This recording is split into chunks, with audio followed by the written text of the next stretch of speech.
So Bleach 514 was just released today, and if not the most intense in terms of action, I think this was really intense in terms of the storyline. I'm flipping through it right now again.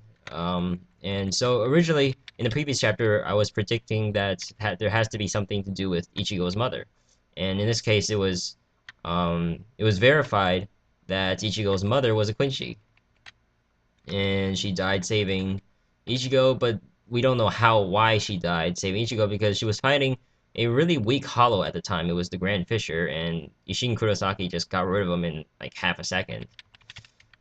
So some people, some fans are assuming that maybe we know Ishin used his final Getsuga Tensho and he lost most of his powers, and after a while he got his back. But Masaki, or Ichigo's mother, could have used her Let's Still and lost all her powers, and I could explain why she can't really sense any spiritual pressure. Or more likely that Kubo just didn't predict out the future, and now he's going to make something up to fill in the gaps. But anyways, now we see Ichigo and Juha. They're having a discussion, but Juha doesn't seem to have a nastiness towards Ichigo after realizing that Ichigo was a Quincy. And he also has this perspective of him being like a heavenly father towards his subordinates, which in this case, I mean, there is a motif, a Christian motif to this, so it does make sense. He refers to his subordinates as daughters and sons. Um, but the thing is, when you look at one of the Ichigo or Juhabak's eyes on page 9, but in this case, it's probably different for every website.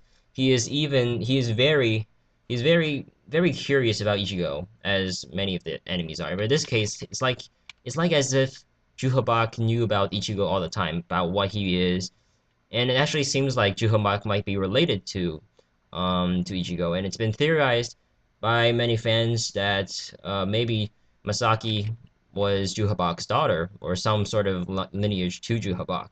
We see also on chapter or page 9 that he's looking into the shadow and he says, "You know nothing about yourself."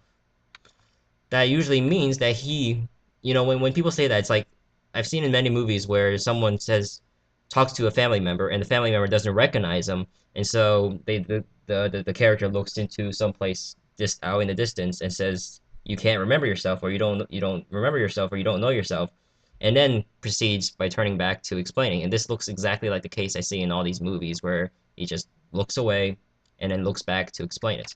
And like I said previously, his eyes doesn't have any sort of vengeance in it.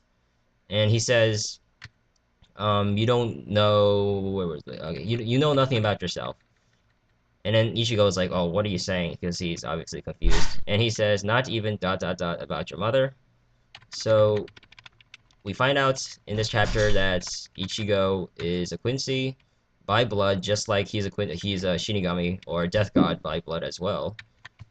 And in the next chapter, I predict that Ichigo is gonna get knocked out.